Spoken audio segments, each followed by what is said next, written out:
حضرت عبداللہ ابن عمر فرمانے لگے کہ نبی پاک صلی اللہ علیہ وسلم فرماتے ہیں 3 لوگ سفر کر رہے تھے،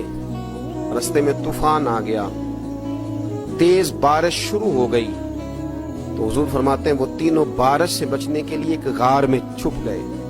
کو پتہ ہے پرانے زمانے کے اندر غاریں ہوتی تھیں، اور لوگ جب سفر کرتے تھے لمبے تو پتھروں اور پہاڑوں کے بیچ میں سے سفر کرتے تھے۔ وہ غار کے اندر چلے گئے، اب چونکہ طوفان بہت زیادہ تھا، جب وہ غار کے اندر چلے گئے تو اللہ کے پیارے حبیب صلی اللہ علیہ وسلم فرماتے ہیں پتھر اوپر سے لڑکتا ہوا آیا اور غار کے منہ کے آگے آ کے اس نے غار کو بند کر دیا۔ اتنا تیز اور اس مضبوطی کے ساتھ وہ پتھر لگا اور اتنا صحیح فٹ ہوا کہ اندر روشنی آنی بھی ختم ہو گئی۔ اب 3 لوگ ہیں، تھوڑی دیر تو وہ پریشان رہے کہ شاید اب کبھی بچ نہیں سکیں گے، شاید چاروں جانب اندھیرا ہی ہے اور اندھیرا ہی رہے گا، شاید یہاں سے نکلنے کے لیے اب ہمیں کوئی رستہ میسر نہیں آئے گا۔ وہ پہلے تو پریشان ہوئے، پھر کہنے لگے یار اس طرح کرو، ذرا غور کیجئے گا میری بات پہ۔ فرمایا اس طرح کرو، اگر کوئی زندگی میں نیکی کی ہے نا تو ذرا اس نیکی کو یاد تو کرو،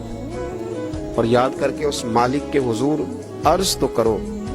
وہ کریم ہے، کوئی آنکھوں شاید من جائے تے گل کم تتڑی دا بن جاوے،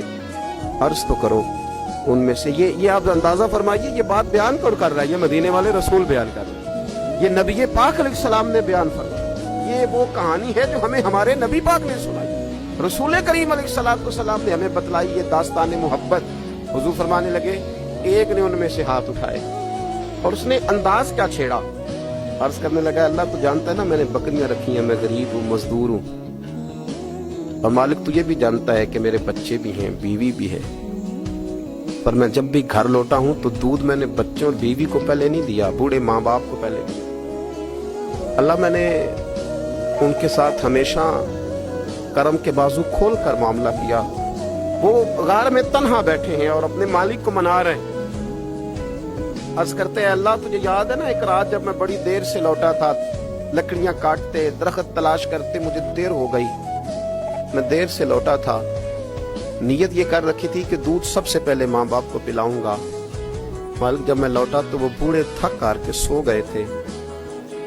میری بیوی نے مجھے کہا کہ بچوں کو پلا دو، وہ سو گئے، تو میں نے کہا نہیں میرے ذمے ہے ان بوڑھوں کے دل کو ٹھنڈا کرنا، ان سے پیار کرنا۔ اللہ بیوی مانگتی رہی، بچے طلب کرتے رہے، میری ٹانگوں میں گھومتے رہے، بار بار آتے رہے، اور میں نے دودھ نہیں پلایا۔ اے مالک فجر ہو گئی،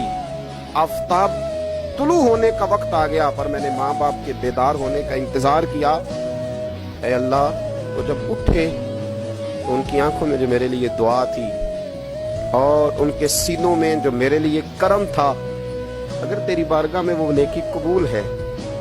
تو مالک پھر رحم فرما، نہ اس مشکل سے آسانی عطا فرما۔ سنو سنو، رسول کریم صلی اللہ علیہ وسلم فرماتے ہیں کہ اس بندے کی دعا مکمل ہوئی تو پتھر تھوڑا سا سرک گیا، اور اتنا سرکا کہ آسمان نظر آنے لگا۔ جس نے ماں باپ کو منایا ہے، ان سے پیار کیا ہے، پھر یہی بات وسیلہ بن جائے گی رب کے ماننے کا۔